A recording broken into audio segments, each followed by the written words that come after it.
This is Screencast number 8 for History 115G at the University of Rhode Island. This particular screencast will cover some aspects of the AIDS crisis in the United States, focusing on Americans' reactions to it and the types of political protest it produced.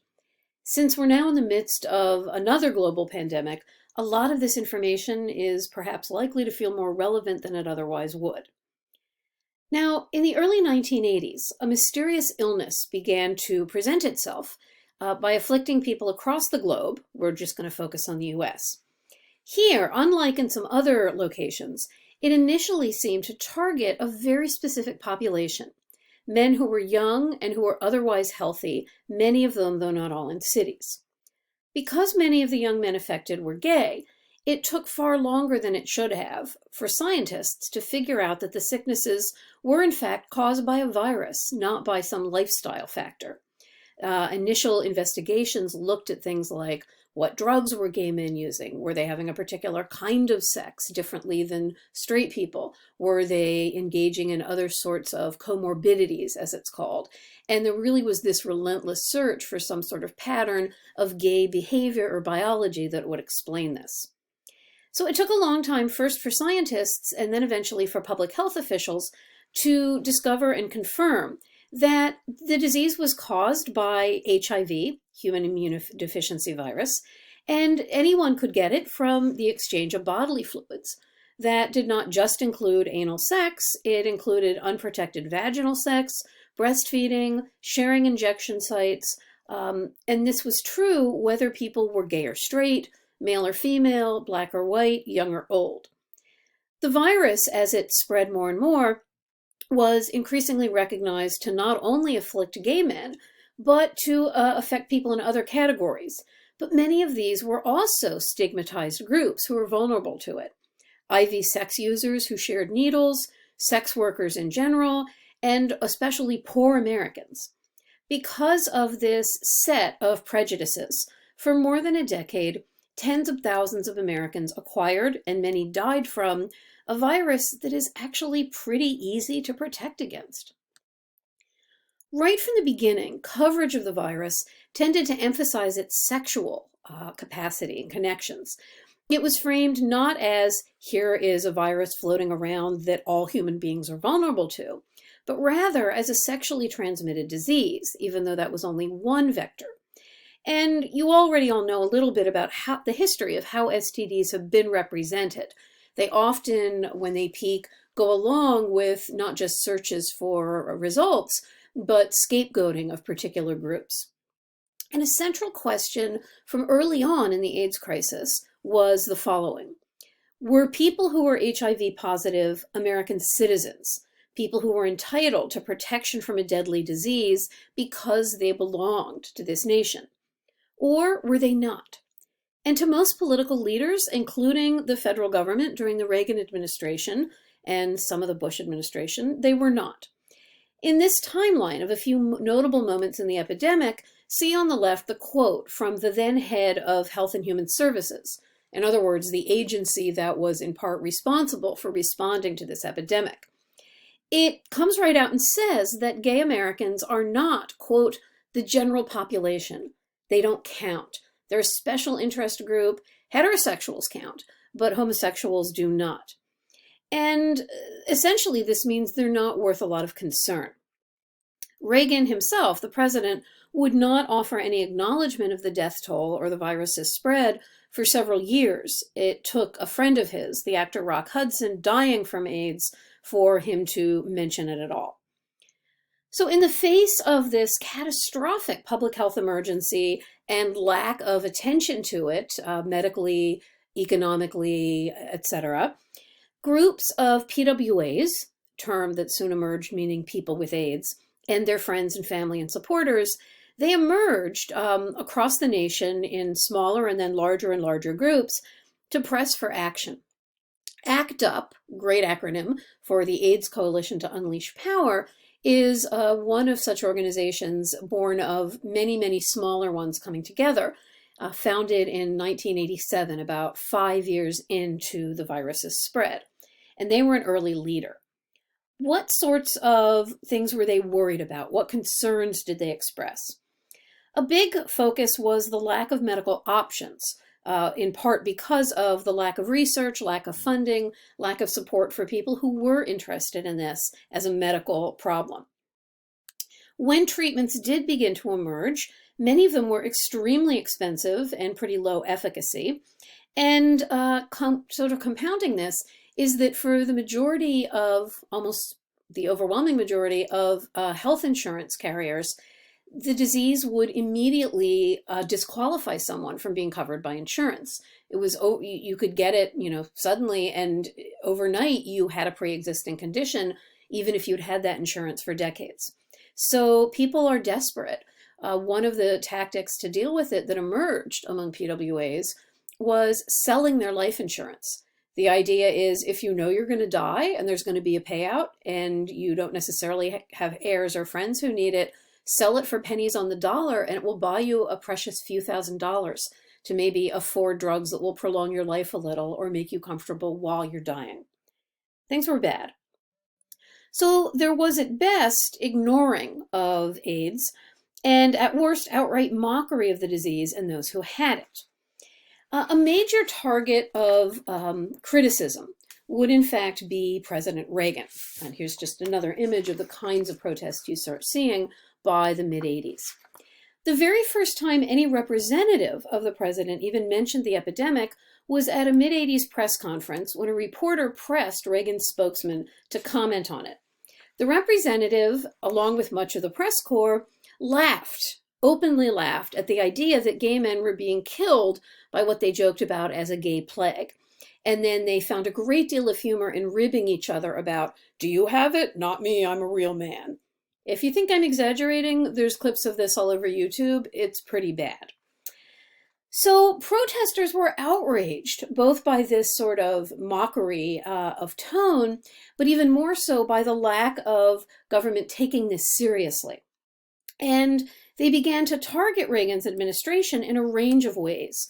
They called attention to his party's active blocking of aid to patients, refusal to fund the public health service adequately enough to deal with it, and alternate ignoring of the epidemic and using it to fuel fear of homosexuals, immigrants, and other groups in ways that might help the party in upcoming elections. As you can see here in these posters, they often used art to dramatize their demands, and many of the protests that groups like ACT UP engaged in were deliberately meant to be larger than life, shocking, appalling to people, blasphemous, but in a way that got your attention. Among other things, ACT UP protesters temporarily shut down the Food and Drug Administration to protest what they saw as their slowness in approving trial treatments. They would sometimes show up en masse and block access to the buildings of drug manufacturers who they thought were not working fast enough.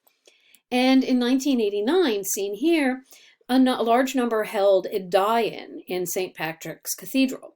In a sit-in, you sit. In a march-in, I guess you march. This is a die-in where people went into the cathedral, lay down on the ground, drew chalk body outlines around themselves, and had to be dragged out while pretending to be dead by police who were terrified of coming near or touching people who might have HIV. And this particular protest was focused not on the federal government, but meant to focus attention on the Catholic hierarchy, who opposed sex ed and condom use, things that were proven already to really halt the spread of the virus. This was a policy of the churches that AIDS activists saw as contributing to the infection rate, the death toll, and to the stigma against homosexuals and people with AIDS.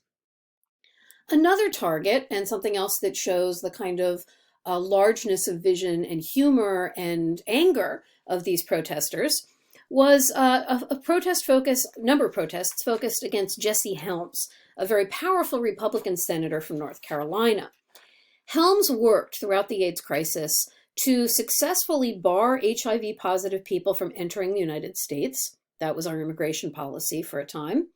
He worked to kill federal funding that would have gone to providing clean needles for drug users, another guaranteed method that would slow down transmission, but which Helms was appalled by, And he bitterly opposed any federal funding for drug research or treatment for or aid to AIDS patients. He couldn't quite wipe that out totally, but he was pretty powerful, as the image on the left suggests. And in retaliation for this, AIDS activists placed an enormous condom over his home. You can see it on the right.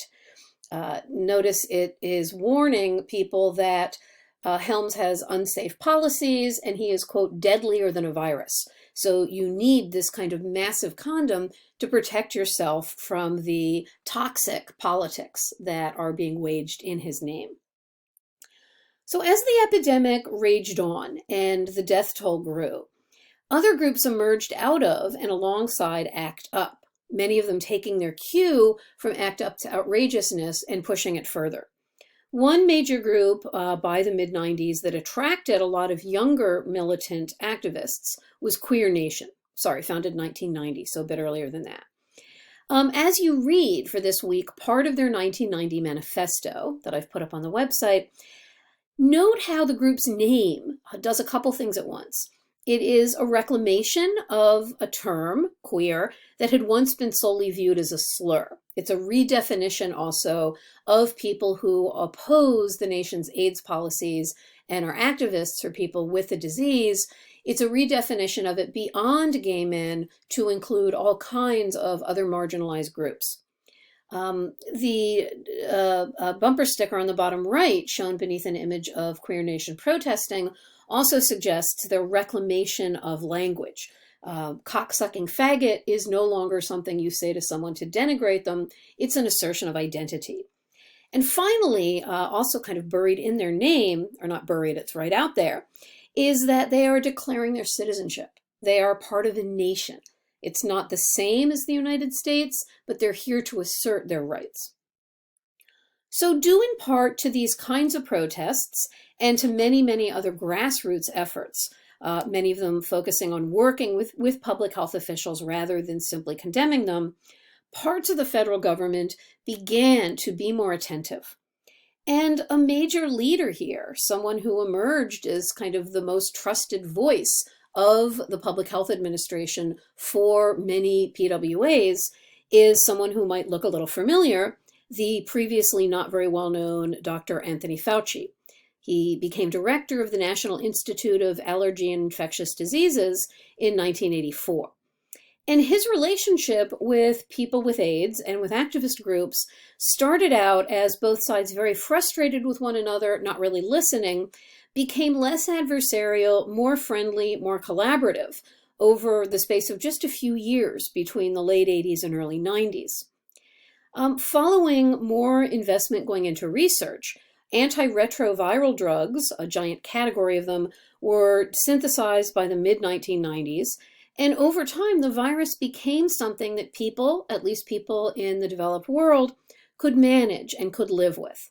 And these remedies were later supplemented by PrEP, pre-exposure prophylaxis, which is a category of drugs that can be taken to prevent transmission of HIV.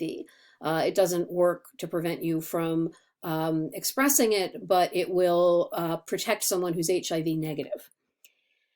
Now, the focus that I've been looking at of demanding access to medical care and encouraging research was vital, but it was only one part of AIDS activism, which also included much less visible but extremely important efforts to address the social factors: racism, incarceration, poverty, homelessness, and especially homophobia that put people at risk.